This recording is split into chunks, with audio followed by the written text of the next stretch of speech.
Ladies and gentlemen, welcome to the QUT Faculty of Law, to our symposium on copyright law and the creative industries. The purpose of this event is to bring together creative practitioners, cultural, institutional representatives, and legal academics and lawyers to discuss the intersection between copyright law, creativity and culture. As is always the case at QUT, in keeping with the spirit of reconciliation, we acknowledge the traditional owners of the lands where QUT now stands and recognise that these have always been places of teaching and learning. We wish to pay respect to their elders, past, present and emerging, and acknowledge the important role Aboriginal and Torres Strait Islander people continue to play within the QUT community. Bondi Kay is a PhD student at the Queensland University of Technology, and his paper today is with Dr. Crystal Abaddon from Curtin University, and they are discussing Don't Let This Flop, TikTok creators' strategic improprieties. And they're kind of very interested in some of the tensions between copyright law, social media, and some of the new forms of streaming video that are available.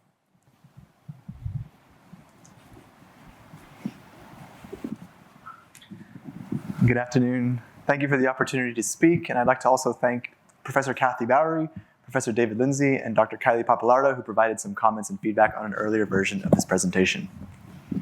So as Professor Rimmer said, I am Bondi Kay, and I'll be presenting our work in progress entitled Don't Let This Flop, TikTok Creators' Strategic Improprieties.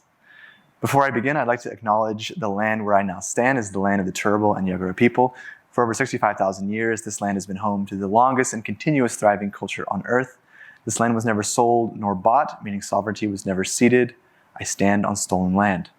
I wish to pay respects to elders past, present, and emerging, and recognize and acknowledge the important role that Aboriginal and Torres Strait Islander folks continue to play within the QUT community, and I'd like to celebrate the role Indigenous scholars and storytellers play worldwide. So this talk is going to focus on TikTok. TikTok is a relatively recent short video platform that some viewers or listeners may not be so familiar with. So before I begin, I'm just going to briefly run down what makes TikTok so unique. TikTok is a short video platform, meaning most of the videos posted to it are between 15 and 60 seconds long. One of the main draws of the platform is that it functions through an algorithmic curation system, meaning users often see a curated stream of videos based on their own interests. And it has several features that allow for creative reuse. It's very easy for someone watching a video to easily transition into a creator making their own video. To just also historicize TikTok a little bit, TikTok used to be a platform called Musical.ly, which was a lip-syncing singing platform that was then purchased in 2018 by a company called ByteDance and rebranded as the platform we now know today.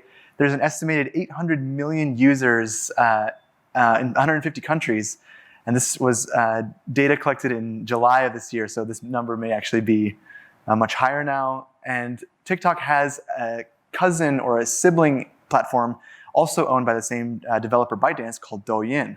Douyin was actually the first short video platform that was created by ByteDance, and even though the Chinese short video market is more competitive and more diverse than international short video markets, Douyin still managed to be one of the top 5 short video platforms in China with an estimated 400 million users. Now what's unique about both of these two platforms, which are ostensibly the same platform just in different markets, is that their parent company, their developer ByteDance, is neither one of the big 5 Silicon Valley platform developers, Google, Apple, Facebook, Amazon, or Microsoft, nor is it one of the big 3 Chinese platform developers, Baidu, Alibaba, or Tencent. So in a sense, ByteDance is both an outsider in China and internationally.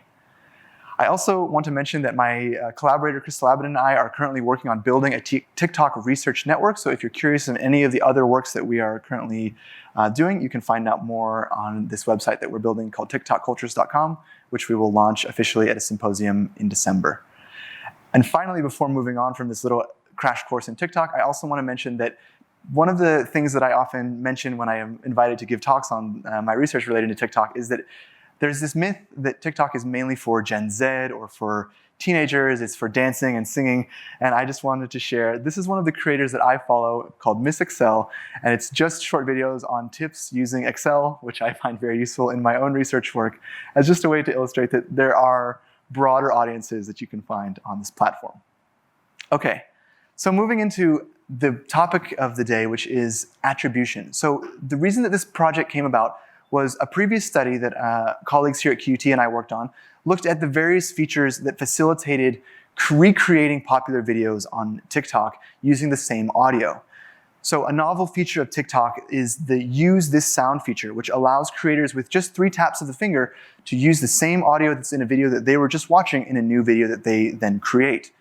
TikTok employs a system to give credit to the originator of the audio. However, the system frequently obscures or accidentally misattributes the original source of the audio.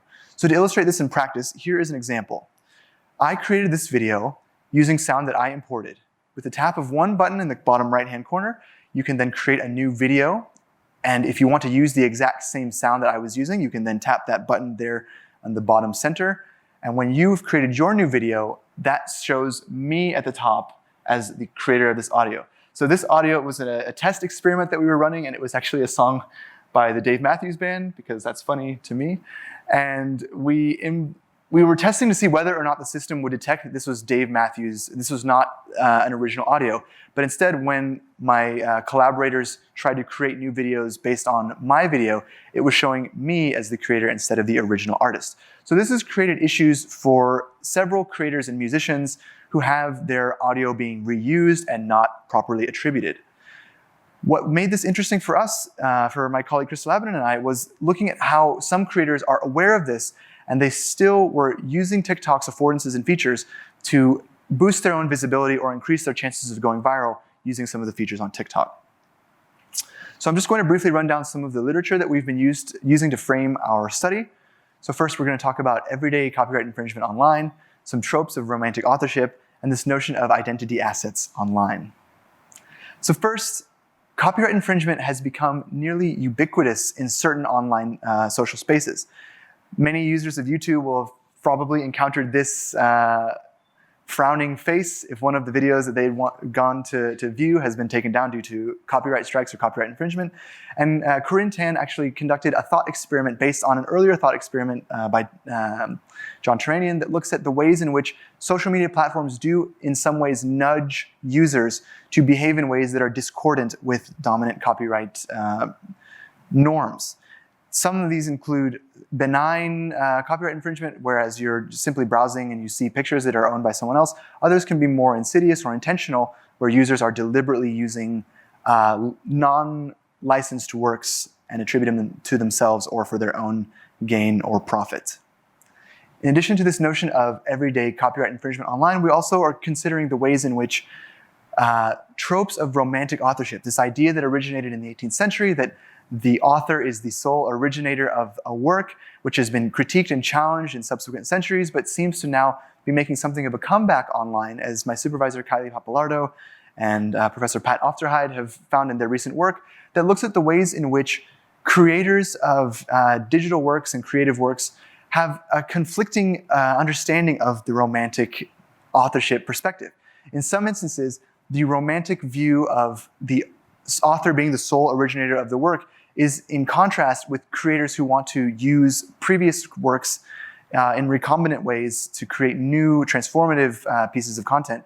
There are tensions between the law and the creative practice. And what Kylie Papalardo and Pat Ofterheide found was that sometimes these tropes of romantic authorship, that the author themselves are the originator, can help creators to make sense of some of these conflicts that they run into, whereas other times it may be the cause or the source of their confusion. And these tensions that play out online are especially prevalent in these types of social media platforms that encourage creative reuse, like TikTok. Not only that, TikTok is itself a very spreadable platform, meaning it's very easy for content to go viral and to be circulated widely in various different spaces. And in those instances, when creators have only this little scrolling text at the bottom to connect them back to their original works, they may try to reassert their authorship in various different forms.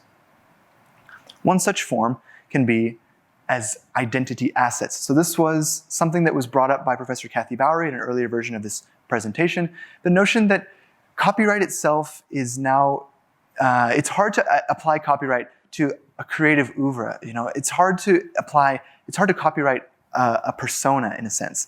And so in a certain sense, some of these TikTok creators are looking more at building themselves up as a brand. And so there's this question of whether copyright law or trademark law is more relevant in these kinds of debates. My colleague Crystal Abedin has done extensive research on internet celebrities and platform influencers, and has looked at the ways in which influencers build up their own brand-based identity through these various different kinds of influencer business models. So we have here pictured the so-called first family of TikTok, the D'Amelio family, who are all four influential creators who have built themselves up through their online presence as a brand, as this own creative identity that is now marketable and lucrative for them and other aspiring creators who want to model their own successes off of this type of influencer model. Now, with this particular study, as I said, it's building on previous work that was looking at the ways in which creators were misattributed online, and we were looking at the ways in which creators would strategically or intentionally misattribute content as opposed to accidentally or incidentally. We're also looking at the ways in which platform features of TikTok facilitate misattribution through the various functions and features that TikTok offers to creators that are not present on other platforms such as YouTube. And we're looking at the ways in which creators and influencers mitigate the uniquely spreadable environment of TikTok when it comes to these issues of attribution. The way this was done was Crystal has been conducting qualitative interviews with influencers and social media brand managers, and I, along with my colleagues Patrick Wickstrom, Alicia Rodriguez, and Katrin Langdon, have conducted a scrape of 1,000 videos, actually thousands more, but we analyzed this sample from which we were able to draw some of the case studies, which we will now discuss today. This study is, as I mentioned, a work in progress, but it's informed qualitative case study research. So these strategic improprieties, as we're calling them, based on a term that was coined by Ted Striffas and Kimbru McLeod several years ago, is the ways in which these creators seem to be aware of the functions of TikTok and their attempts to mitigate some of these issues. So first, in our four thematic case studies, we have the notion of accidental virality, wherein a piece of content goes viral unexpectedly, and creators are then left to try and reassert themselves as the original author. So who we have pictured here is a creator named Sophie Fraser from Melbourne. She's a busker, and in November 2019, she was singing on the street when a passerby took a video of her, posted it to TikTok. That video got about 4 million views, and all of a sudden Sophie's friends started saying, "You're going viral on TikTok," prompting her to create her own TikTok account where she posted this video, which I will now play. And the text reads, "Please make this go viral than the person who uploaded a video of me and didn't credit me." You let me wanna cry. You just beg to see me dance just one more time. So in this video, Sophie is performing a cover of Tones and I's song Dance Monkey, and in her video she also credits the original artists, Tones and I, as well as the song. But it's interesting to note that in an interview that I conducted with Sophie following finding this video, she noted that she had never used TikTok before, and so it was a surprise to her to learn that she was going viral, and so she needed to do whatever she could to make sure that she was properly credited as the artist. So in this video that she re-uploaded, it not only is coming from her own personal account, but it prominently features the bar where it indicates who she is. So, a second example, building on that, is this idea of reclaiming audio that has gone viral and has become disconnected from the original creator. So this is an example of a creator named Brittany Fouché.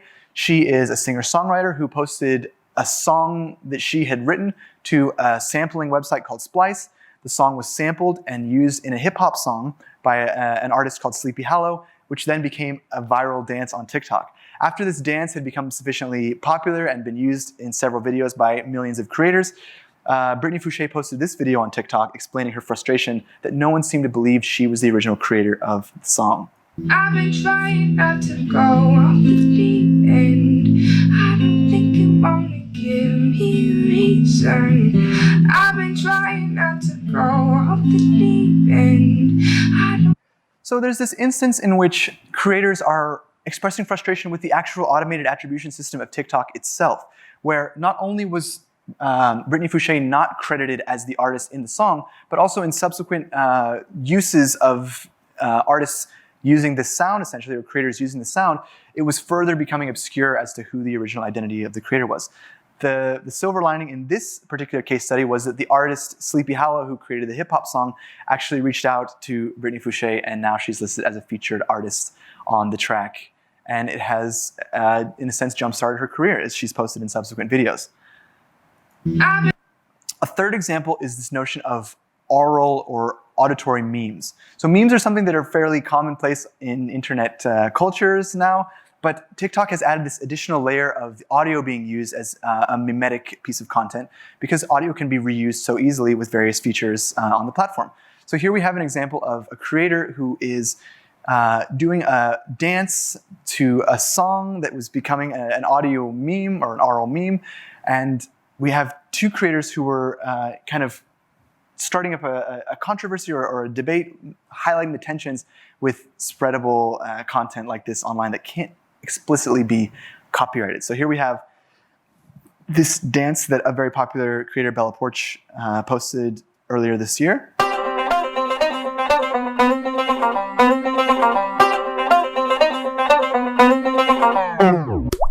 And here we have a social media manager and a so-called TikTok expert who had claimed to have been the originator of that type of dance and had posted a tutorial shortly after this video went viral by Bella Porch.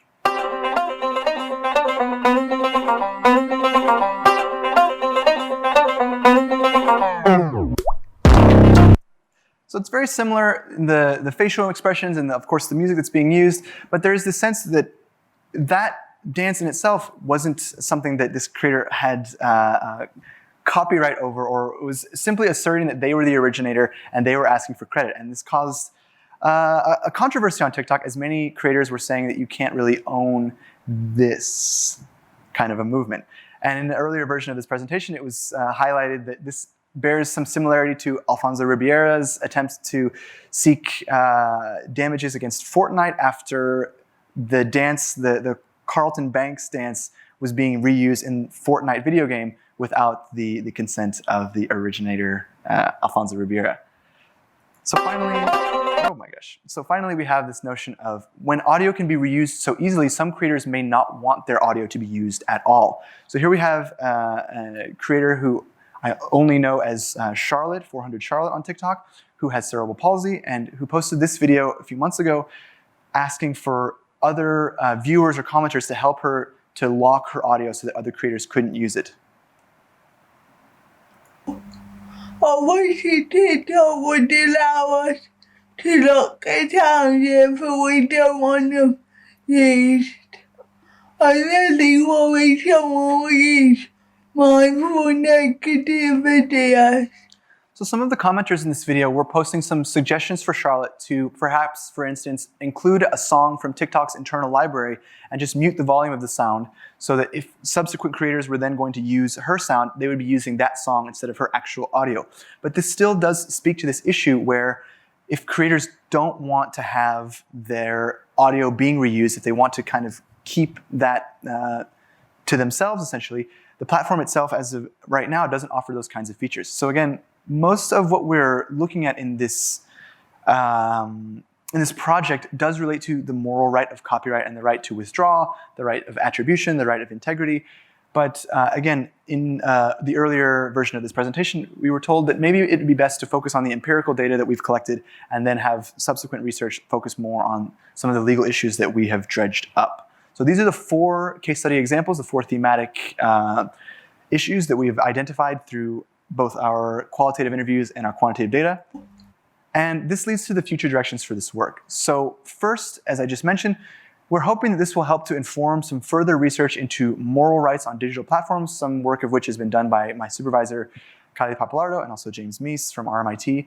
Also issues of authorship and attribution on digital platforms, as well as norms of respect and giving credit on digital platforms.